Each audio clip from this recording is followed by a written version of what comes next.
Welcome to this episode of Man Alive. I'm your host, Shana James. Very excited to be here today. And I'm bringing you an episode I recorded from my other podcast, Practicing Love.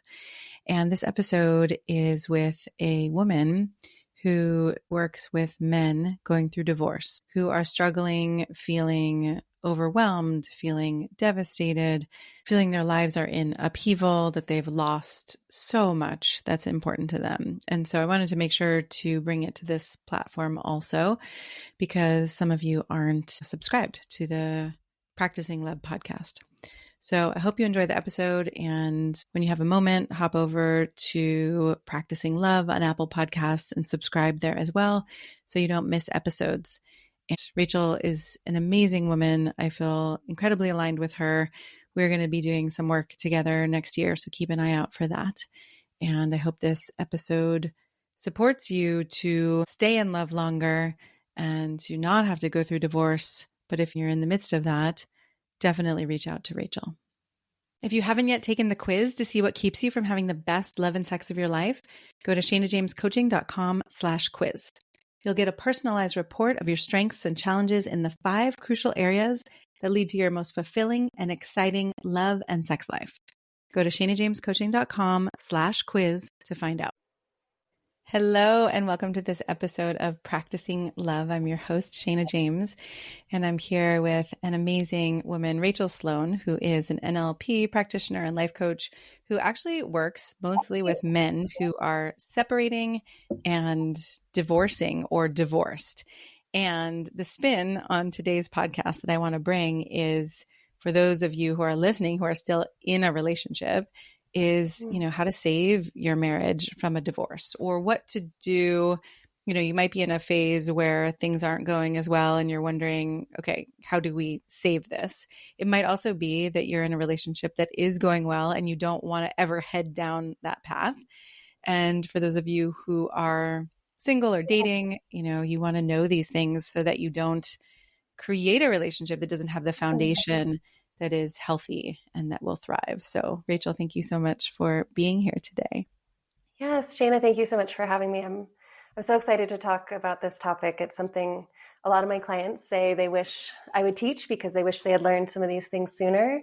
Yeah. And as you're, describing the people that might be interested in this take, it also has, the work I do with divorced men has had a huge impact on my own marriage. So there's definitely a lot of lessons, I think, to be learned from the end of a relationship to make one healthy. Yeah. And, let's be honest and say, I've been divorced, right? 13 years ago or so. So it's not that we can necessarily save every relationship or even that that's the right path, right? I think that this path for me has been the right choice and I have not regretted it. And there are relationships where I can definitely see that if they had the tools and if they had more of an understanding of emotional regulation and how we impact each other and relational dynamics, right, that the love that is clearly there would have a chance to be felt and, lived.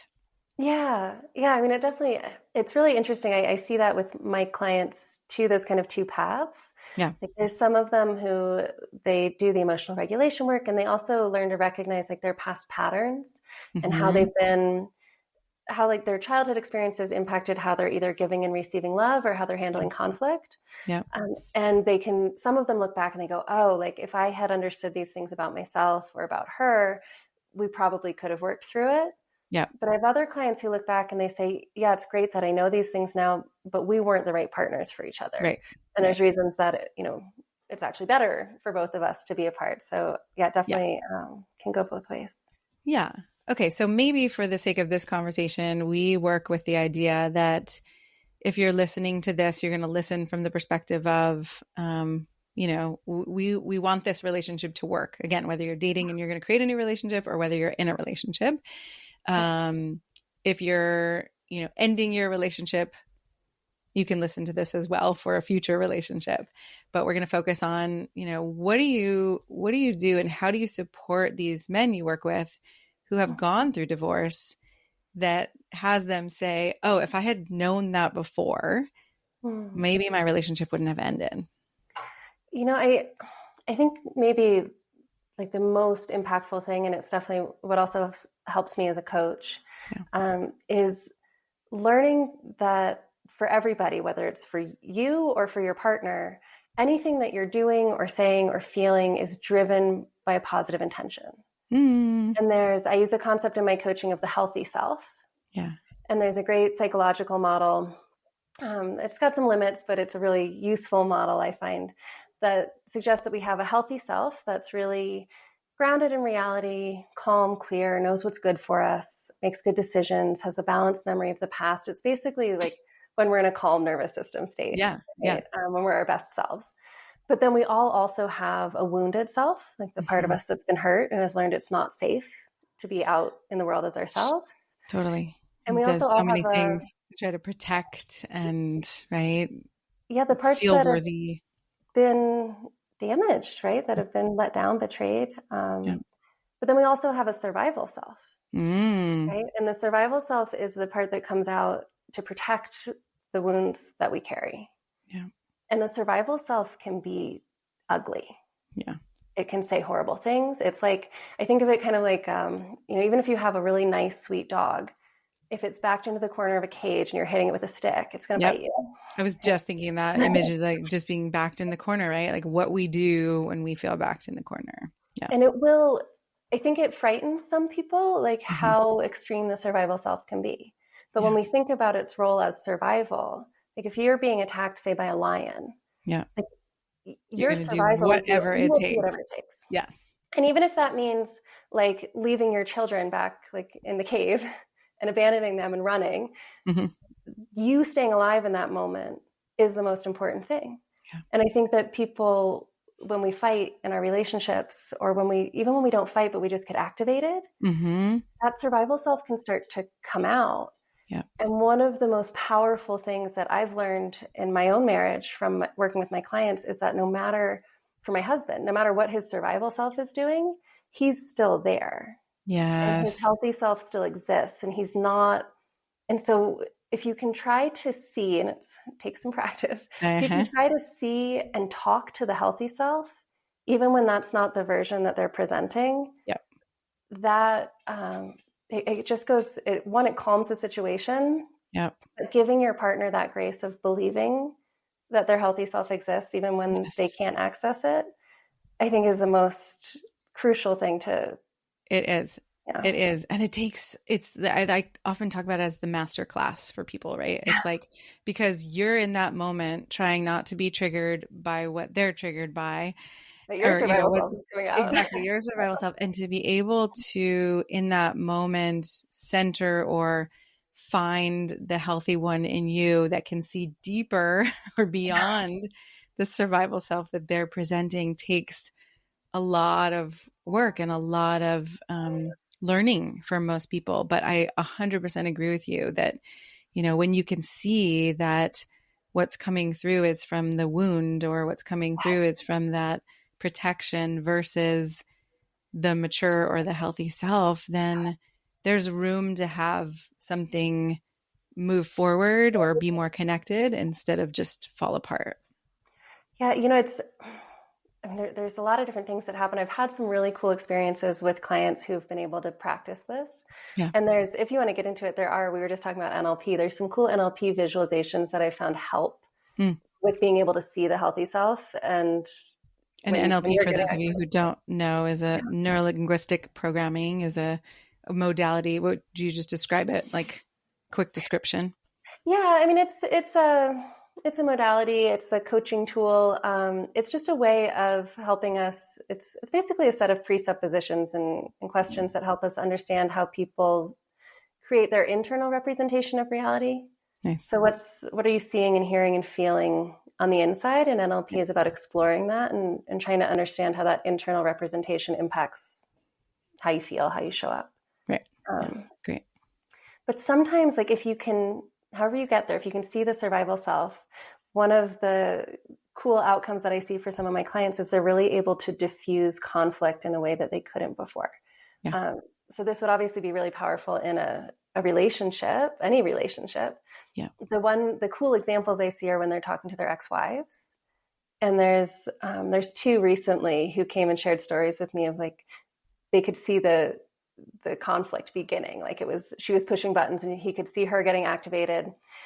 And he was able to just keep talking to the healthy self. And he was like, it was so cool because she calmed down Yes. and we were able to have a really productive conversation about our kids, and it didn't escalate like it would have.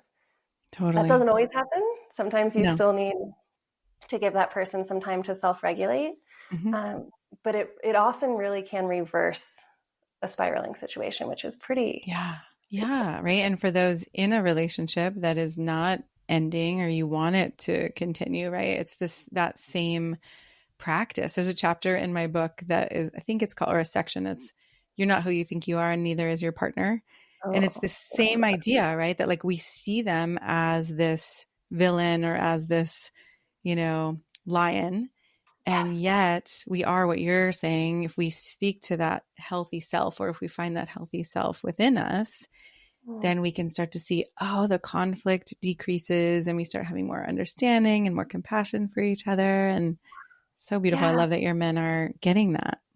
And it's funny because I'm learning so much more about this as I work with my clients and I'm helping them navigate it. Yeah. But when I think back, seeing that healthy self, that's something that my husband has always done really well. Oh, nice. And when I think back, I'm like, oh my gosh, I have been so lucky in my marriage because, especially when we were first married and I didn't know anything about emotional regulation, like he never held that, like he never saw me as a survival self. He always saw me.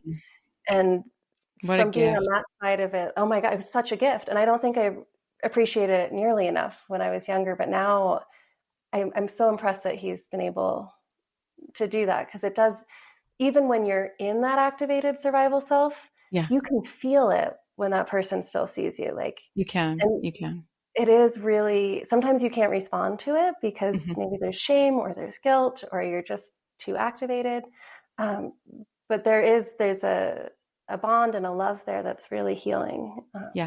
And instead of going further down that downward spiral, it at least neutralizes. And like you said, it may not be immediately, but it gets in somewhere. I mean, yes. I also, when I first got married, did not have the capacity to emotionally regulate. I mean, sometimes, right? But often I would kind of just unravel in these ways and sort of threaten like, well, maybe we're not meant to do this, or maybe this should end, or all those things. And I think this tool would have been really helpful back then. Yeah. I think it gives you room, right? Like if you can do this for your partner, and if you can do it for yourself, honestly. I was just thinking that too. It gives you room because like, okay, yes, I'm activated and maybe right now I can't step into my healthy self. Yeah. But you reminded me that it's there, or I reminded myself it's there. And so now there's room. It's like, okay, well, this will pass. Like I will be able to regulate. I will move out of this. Yes. And then it's okay to come back, because when in the early parts of my marriage, I think that was one of my big challenges, was if I did get activated or say something I wish I hadn't said, I would almost feel like it wasn't okay to come back to be normal again. Yeah. So I've gotten all mad. I have to like there's like, I don't know, a shame or a guilt there about letting that go. But that remembering the healthy self is there, whether your partner does it for you or you can do it for yourself. It almost gives you permission to be like, okay, I can come out of this state and I'm still me. I've always been me. And now how do I, right, forgiving yourself. Yeah. And bringing that forgiveness. I'm wondering too, whether, curiosity comes in, because for me, there's like, if I can't necessarily fully accept myself or my partner, then sometimes curiosity feels like a bridge or a doorway of like, maybe what I'm seeing isn't exactly true, or maybe something, right? Yeah. If you talk to any of my clients, they will tell you that I'm always using the word curiosity. Be curious. And especially if you don't know what to do. Right? Whether you're working with yourself and what you're feeling, or you're working with somebody you love and what they're feeling, if you don't know what to say or how to fix it or how to move through it, get curious. Like the more that just listen to understand, whether it's understanding yourself or understanding them. And I've found, because this happens a lot in coaching, right? Like I'll be talking to somebody, I don't know necessarily what they need or what the answer is for them. So if somebody comes with a problem and they're looking for a solution, like if I put that pressure, like I need to solve it now, we wouldn't do very well. So instead, I just get really curious. And I've always made the assumption that if we get enough information, the solution will become clear. And so whenever I get stuck, I just, okay, well, what can we be curious about? Whether it's the feeling, the experience, the underlying intention of the person who's upset with you. And I don't know, today if I can stay curious, I've never gotten stuck. Like there's always been an answer. There's always something that gets revealed. And it just strikes me too. It's like the curious from the same team or being on the same side versus like curious being advocates or that kind of curiosity, trying to like be right. Okay, I'm going to be curious, but about how I'm right doesn't work as well as if it's pure curiosity. Yeah, you have to be curious about how the other person is human, not curious about how they're. I don't know though. I wonder, like, if you're curious about how they're a monster, like if you're curious enough and you keep asking questions, you're going to find out they're not. I love that. Like I run into this with my clients who are divorced a lot because a lot of the men I work with are going through, they didn't choose a divorce. And so a lot of them have been accused of being narcissistic or abusive. And a lot of them have that question in their mind, like, am I a monster? Am I a bad person? Am I a horrible husband? And so I actually have had a lot of coaching conversations where we start being curious about that. Right? Like, I don't know. Right. Not avoiding that question, actually going into it. Let's go in and look at it. Like, why do you think you're a monster? Tell me about it. Like, what happened? And what was happening when you felt like when you were doing those monstrous things, right? What was behind that? And if we just keep getting curious, there's always, it always makes sense in the end. And in my experience, it's always a very even if the action's not acceptable, it's a very understandable motivation. Like you said, right? There's a positive motivation intention there. There's an intention there. Yeah. Yeah. And usually it's about safety or love, right? And it's usually rooted in the things that have happened to us. Right. Right. One of my phrases, and I think I'm liking the way you're phrasing it though, where I've had for couples is assume the best, right? Like assume that your partner's not trying to hurt you and then get curious. But I think there's something beautiful in what you're saying too, where it's like, there's more of a recognition of, and Terry Real talks about this too. It's like the content is less important and more important is which self are you coming from? Because if you are coming from this curious, healthy self, like, then we can, we can check it out, even if it's painful versus the other ones tend to sort of crumble, defend, collapse, freeze. Yeah. They feel threatened. Right. Yeah. And like you were saying, that's maybe the hardest part of this work when you're in a couple, when you're in relationship with somebody, is if they're activated, you're probably activated. Right? And our nervous systems, especially when we're physically close to each other, they do co-regulate, which can be a gift, but it can be a huge problem because it's hard. Like when you walk in and somebody's angry or anxious, like you can feel it and it's hard not to shift into that state. So it does, I think there is also a lot of skill building just in terms of practicing your own self-regulation because it gets easier the more you do it. Can you talk a little bit about that? Like, what are the skills that you support your clients to learn to be able to regulate? Yeah. So when I started coaching, I was mostly using like coaching tools, which are very much on the brain, right? And how people are thinking. And I found out very quickly that we could not start there because if somebody's activated, if they're in that fight or flight, that survival self, you just can't access the logical parts of your brain. Yeah. So with my clients, all of my clients, we start with a 30-day emotional regulation kind of crash course. And for most people, it feels weird because it's not this kind of stuff we're normally taught. So I do a lot of body-based emotional regulation. Nice. And so like maybe the simplest start of it is if you look down into your body and you try to feel your right foot or your left knee, probably everybody listening to this podcast can be like, yeah, okay, I can feel my right foot. Right. And you can feel how it's a little different than your left foot. There are some people, right, who I've definitely worked with who it's like, okay, I know I have a foot, but do you actually feel it or sense it? It can be a different way of relating to your body. That's true. There can be, well, we were starting to talk about this before the podcast, right? Some people are much more visual Uh-huh. or auditory, but some people are also, they've been so chronically activated Mm-hmm. that their brain, one of the ways our brains protects us is to really detach or Yeah. dissociate from the body. Yep. Yeah, I was talking to a man the other day. He's like, I feel, how did he say it? He said, I feel like an empty space with a seatbelt on. He was sitting in the car while we were talking. Because I asked him Wow. to feel into his body, and he was like, I know I have a body. The Yeah. seatbelt's here. But But even I feel like that, empty space. That's profound to really notice that. yeah, and and that's the start of Yeah. emotional regulation, is noticing, wow, I can't feel my body. Mm-hmm. Right? But even then, like that man, I said, well, can you feel the car seat against your thighs? And he was like, yeah, I can feel that. And he could feel his back against it. And when he was breathing, he could feel the air in his nose. And so he started to feel the outlines of his body. Yes. Yes. Right? Yes. And maybe he can't feel what's going on in his chest right now or inside his right foot.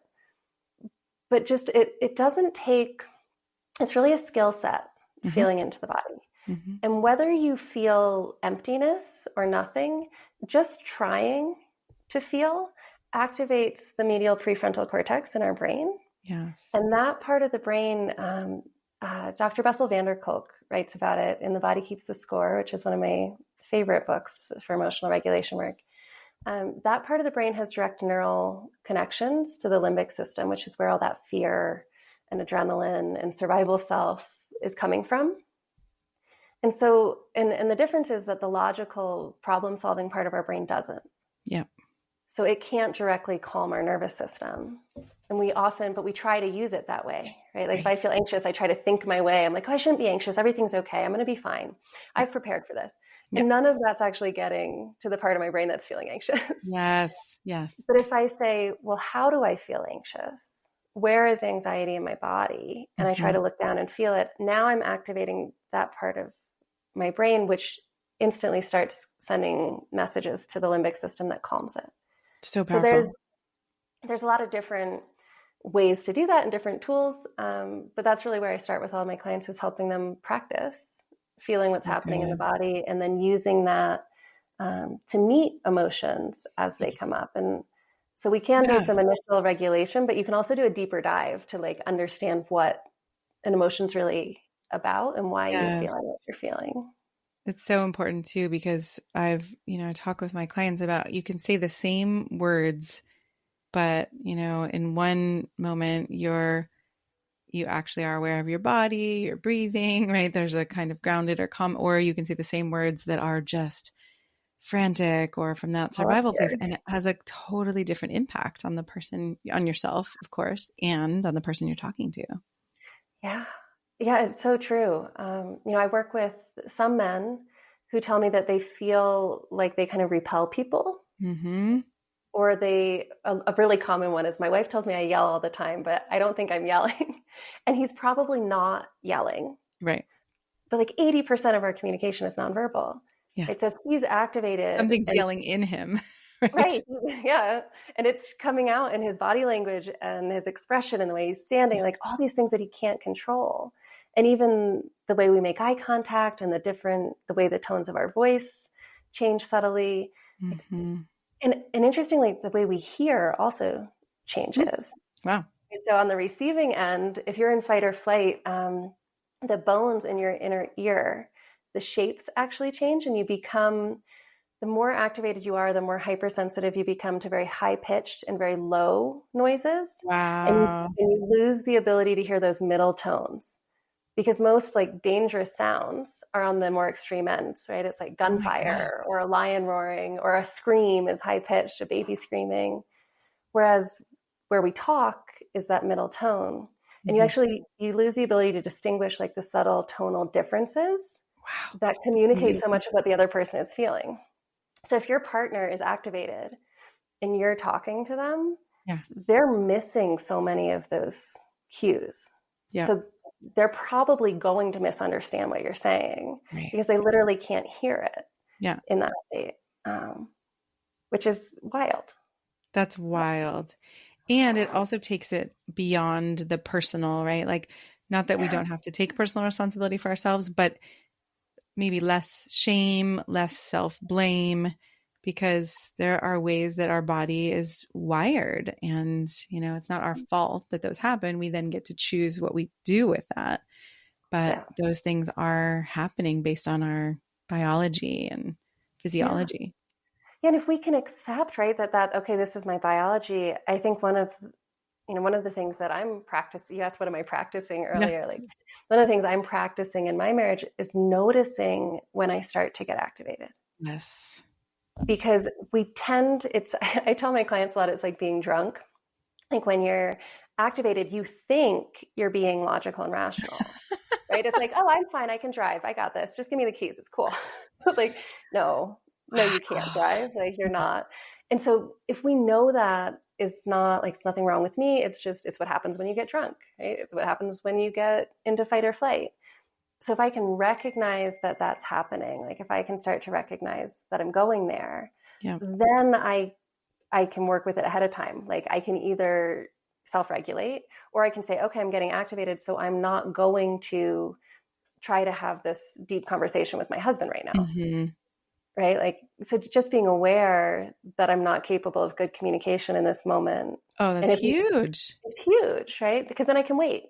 I can be like, you know what? We need to talk about this later because I'm not capable of communicating right now. Yeah. Well, when I think back to my marriage and how many of our conflicts happened late into the night and often after there was some drinking involved, right? That Yeah. we weren't regulated and we weren't able to attune to each other in those moments. And Yeah. that was so painful and so hard. Mm. I had some of that early in my marriage too, Shana. And what's coming back to me is there was this something my husband used to say, the stereotype that like in vino veritas, right? Which is like when you're drunk, the truth comes out, like your inhibitions are down. Yeah. But there's that, but it's so untrue. Right. Right? Like in that moment where you're uninhibited, the fear comes out and all of the survival self truths come out. Yes. But we're really detached from that healthy self. Right. Right. When I think about honest sex, the book, it's like the whole first section is about there are all these different kinds of truth. And when we can get to that healthier, more vulnerable truth versus the truth that's coming from the fear, then there's actually a place to connect. But otherwise, we just burn the house down. Yeah. Yeah, we do. Yes. Sometimes to the ground, unfortunately. Mm-hmm. Yeah. Yeah. This is amazing. Okay. What else have we not covered about? I mean, I know we're just, tip of the iceberg, but what else do you often work with your men around, what would help them if they were still in that relationship? Yeah. So there's a couple places we could go. So I'll give you a couple. Maybe you can tell me which one feels the most interesting. Okay. We do a lot of work on an identity, like who you are outside of this relationship. Yeah. I find that's really important for feeling confident building a new relationship. We do work on emotional boundaries. So taking responsibility for what's mine, being here for you, but not taking on emotional responsibility for what's yours. I love that. And then a little later on with my guys who are ready for new relationships, we do a lot of communication work, and there's some communication like challenges and principles that I have them play with. And then I guess the other area we work on a lot is understanding the patterns that they've brought into their relationships. Yes. And how do they shift the ones that aren't serving their relationships. I love that. I had a couple recently who was like, oh my God, we haven't had this before, where we're starting to understand, right? How do each of us, which pattern are we in and which cycle are we in? And once you start to see it from the outside, right, then you can be together in it. And I do a lot of the communication work too. I think I would love to hear a little bit more in this moment about emotional boundaries, because I think many people I work with, it's a struggle to have that sense of, oh, I can have a boundary. I can also be loving. I can take care of myself, but it doesn't have to, shun or attack the other person. Yeah. How do you talk about emotional boundaries? Yeah. So I find when I talk about boundaries at all, a lot of people think that I am talking about setting rules for their partner. Okay. So that's usually where I start, is like, this has nothing to do with what we cannot control what your partner does. Yeah. So they're going to do what they do. We can always invite them. We can always ask. There's a quote from Byron Katie that I love. She says, "We can ask anything of anyone at any time, Yes, and trust that they will say yes or no." Oh, I love that. Right. So your partner's going to do what they do. Yeah. You can ask, they may or may not meet you. So the boundaries that you set are for you. And so some of those boundaries might be physical boundaries. Like you might have a boundary that you don't want your kids exposed to swearing or certain kind of sexualized content or language. And so if you're in a situation or with somebody who is doing those things, the boundary that you might hold for yourself is that you're going to remove yourself and your kids from that conversation. Mm-hmm. Right. Mm-hmm. But you're not doing it. Right. Something you can control, not something that you can get your partner to do, because you can't necessarily do that. Right. And you can ask, you can say, hey, like, I'd really prefer that, you don't swear around the kids, or I'd really prefer you don't do X, Y, and Z. And if they do, you can choose not to be a part of that. But I think the real important distinction with those kinds of boundaries is you're not doing it to punish that person or try to manipulate or change their behavior. Yeah. You're doing it out of love for yourself. Mm-hmm. And you can do it out of love for them too. Yeah. There can be, so that's like the kinds of boundaries most people my clients usually think I'm talking about is like, well, what do I do when my ex starts yelling at me? And I need a boundary where she's not going to yell. Like, well, this is how we would navigate that. But then emotional boundaries are more when your partner's upset. Are you taking that on yourself? Are you saying either this is happening because of me or it's my responsibility to fix this? And you can tell, like, if they're upset and you're getting really activated, your emotional boundaries aren't clear in that moment. Yeah. Right? You're taking on what they're feeling and making it mean something about you. And so the practice of emotional boundaries is a lot of nervous system regulation and learning to stay calm and grounded. Yeah. But it's also going in and figuring out, why does my brain think that this is about me, or that I need to be responsible for this? And often we can often identify childhood patterns there. Yeah. Where maybe we had a parent who wasn't very well regulated. And as a child, when you are dependent on that adult for your survival, trying to manage their state actually is important for your well-being. Yep. But that's no longer necessary as an adult. Like, you're not, if your partner, even no matter what happens, even if it's the worst and they get terribly dysregulated and they do leave you, like, you will be okay. Yes. Right. When you're a child, if they leave you, you might not be okay. Yeah. Yeah. But a lot of us carry forward those habits and those like very deeply ingrained responses to other people's dysregulation. And we feel like we have to fix it, handle it. And it can make us feel very unsafe. Yes. And usually then that spirals because now we're both dysregulated. Right. And we really can't back in the patterns and habits. And yeah. I just actually, but just before this conversation, I got to chat with a client who's been with me for a little while. And he said it really beautifully. He said, I'm getting there. He said, I'm not quite there yet, but I can see where I want to be. He's like, I want to be really confident in who I am so that when somebody I love is upset, I can be there for them, but stay calm. And he said, I want to be able to say, how can I help? And do I want to help? So without feeling like I have to fix this for them or that it's about me. That's brilliant, right? There's so much in that. And I think about when I often work with confidence with men, the way I think about it is that true confidence is not that you've got it all together or you can, do anything or know anything, but do I trust myself that I can, bring myself to a situation with as much, let's say, clarity or, honesty, groundedness, whatever, right? That I can meet the moment with my sovereign self. And when I imagine that, it seems to be what you're saying too. Like, there's not that sense of obligation. I have to do this, which then there's a freedom of, how could I help? Do I want to help? What is for the highest good in this situation, right? Like, how can I be a part of something that's going to heal versus create more pain? Yes. It's so much softer when you come from that place. Yeah.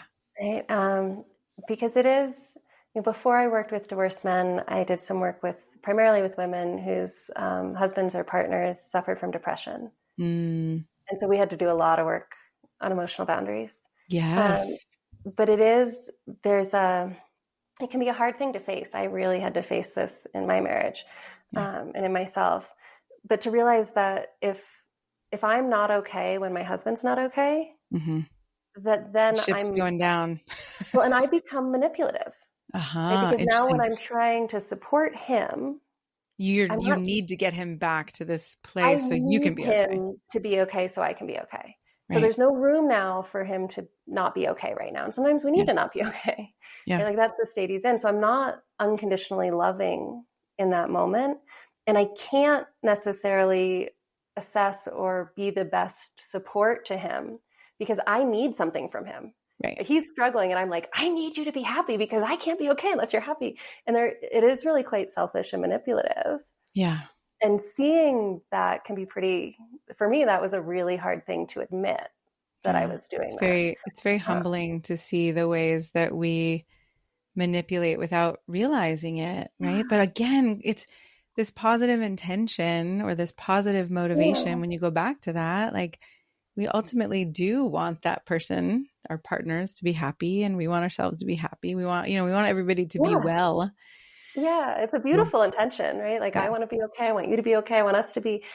But when I go out of it from that need, that almost like codependent need, I can't. It's a bad strategy. Yeah. And that's maybe the other piece I work on a lot with my clients is separating out the intention from the strategy. Mm. The intention is always good, but there's some awful strategies that all of us have. And if we can learn new strategies to better achieve those intentions, that's a good thing. Yeah. Yeah. I love that. And I think about how, having an intention in the first place is so powerful, right? Like, I'm intending to have this conversation so that we can be closer versus just randomly, I need to have this conversation and right, the house is on fire and something needs to change. Yes, I got to get this out. Exactly. Yeah. Versus that more conscious, intentional place. And then you're adding that distinction between, right, we can have these great intentions, but if the strategy isn't one that's going to work or create more connection, more closeness, then it's something we can learn. We can change the strategy. Yeah. And we have to, I think, catching those strategies, like that's where a lot of the work is, right? Because when we are in that moment of just like, blah, it's all got to come out. If we dig into that, it's like, well, why does it all need to come out? Like, well, I need this person to hear me. I need them to understand me. Okay. If they do hear you and understand you, like, what does that do for you? Well, then like, I'll know that they accept me, or I know they're not going to leave me, or like they finally like the underlying desire is that connection, that understanding. Is that strategy actually getting you that result? Where you and want, so often it isn't, but we keep doing the same unhelpful strategies again and again because it's how we've always done it. And maybe we don't know a better way. Yeah. Right. Which is then where like your work comes in is you're like, well, fortunately, here's a better way. Right. Yes, exactly. Yeah. Oh, this is so powerful. And I can feel your wisdom and the ways that you have so much, I can feel your groundedness and I can feel your compassion and I can just, there's so much good. So thank you for bringing that to all of us. It's really, it's been such a gift working with these men because I'm not a man. I've never been divorced. So I'm working with people who are in such a different situation from me. And so that curiosity you're talking about, I've really had to learn from them what they need to heal. Yeah. And so I feel like now I do have a lot of knowledge and wisdom from them because they've let me come in and Yes. explore with them and ask these questions. And we figured out together what does Right? healing look like. And It's been it's such an been, honor. oh my gosh, like my marriage is so much better Mm, than it ever would have been if I didn't do this work do with these this. men, Yeah. Yeah. because they've taught me Yeah. so much. I think of that too. I mean, having specialized in coaching men for 20 years, there's this way that, right, we both of us, we've been behind the curtain and gotten to see some of the vulnerability and the longings and all of Yeah. these amazing things that most people and most women never get to see. It's definitely made it possible for me to have more love, to give and receive more love in my life, Yeah. and to see the healthy self, like you said, beneath any kind of expression that might come out from the survival self. I'm like, Yeah. oh, I know I know what's what to do underneath there. that. Yes. Yeah. Yes. Yeah. Maybe that's a next, a someday project of, I think it would be so interesting to share with women Yes. some of those things that like we've gotten to learn, because I mean, it's amazing, right? These men Yes. invite us into their most vulnerable Yes. places and moments. Yeah. To I've be able just to help started others. doing that again. Yeah. Yeah. Yeah. I've started doing that again because I'm like, oh my gosh, women need to know this. Women need to hear Yeah. this. Yeah. Yeah. Oh, Amazing. so many layers of this work. Yes. Well, Yeah. I know you have your program. Is it Better Beyond Divorce? Yes. Better Beyond Divorce. Do you want to say a little bit about that and where people can find you? Yeah. I mean, I'm hoping that most of the folks listening to this podcast are in the building of relationship stages. But if anyone's not, the Better Beyond Divorce program it's a 4-month course and community-based program that I run for men, primarily going through separation or divorce. I do also work with some men in Better Beyond Divorce who have been divorced Mm-hmm. and are in new relationships or even new marriages. But when they're starting that new relationship, they're finding that there's baggage Yes. that they haven't fully healed. Yeah. And so the program is really helpful for that as well. So it's what I love most about it. We have all these tools that you and I have been talking about, and we do this work on emotional regulation and identity and finding old patterns and forgiveness. And but there's a community. The program's about 5 years old, and we have this incredible community of men now. Some who have been with me for a long time, some who are new, and they're all there, like really trying to deepen that understanding of self and do that self and relationship exploration together. So anybody, I would say, who's had a divorce in their past, but trying to do things differently going forward and wants support around that, Better Beyond Divorce would be a place Great. that they could do that. Yeah. Yeah. And there are definitely men who are in my world community, many who have gone through divorce, and this would be an amazing program for them. Yeah. Yeah. There's, that's sure. There's a lot, there's an opportunity, I think, in divorce. If you're willing to take it, it's hard. 100%. I really feel like, it's the best and worst thing that ever happened to me, right? It's like to get to investigate, what's the word, to get to explore again, like, who am I actually? Because we can get stuck, and you can do this when you're in a relationship too, but we can get stuck in these dynamics where it's like, oh, this is who I am. This is the identity I now have because of certain parts of ways of roles that I am in this relationship. And so when that's broken, it can be incredibly devastating, but also to get to look at, who do I want to be now? And, who in my deepest of hearts am I? And how do I want to express myself? And there's nothing like that. Yeah, no, it is. A lot of my clients say it the same way you just did, Shana. It's the best and worst thing that's ever happened. And some of them tell me, like looking back, they see that maybe it had to happen for them to learn the things that they learned, because we do kind of keep each other comfortable in our relationships. Sometimes we get into those patterns together, and that disruption can force us to find those answers. But I do think that, like you said, we can do that work when we're in relationship too. We just have to be curious and willing to look before we get like toppled over.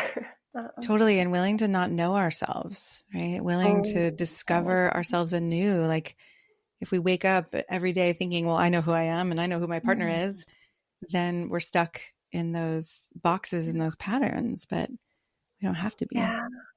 Well, and I love that, because what a gift you can give your partner too is to not expect them to wake up every day and be the same person they were Exactly. 20 years ago when you got married. Because hopefully Yes. they're not. Hopefully, Hopefully exactly. they're Hopefully they're not. working and growing. And yeah, Yeah. yeah, And that's another key, right? That, for those who are in a current relationship, that if you're not growing, if you don't feel like you can grow with your partner, that doesn't mean you have to get a divorce, but it does mean, wow, what would it be like to invite your partner to grow into who they truly are, or more of yeah, themselves, and also ask for that for yourself. yeah. And if somebody's listening and they've been in a relationship for a long time and you want to do that, please do it with grace and patience, because Yes. it's a change, right? You're changing that pattern between you, and you do have to give the person room to move with you. And Mm-hmm. that's something I've seen in my own marriage as I Brilliant. started coaching and have done more and more of this work. I've learned so much and I've grown a lot, and it's helped me identify a lot of my patterns. And in the beginning, I think my husband was very skeptical of all of that. He was like, I don't even know. What are you doing? What is this coaching stuff? Does it work? Is it bunkum? And he needed some time, but now he really is embracing that self-discovery and where is his healing and who does he want to be. But I don't think it's something you can ask of somebody and expect them to be like, oh yeah, I'm ready, let's go.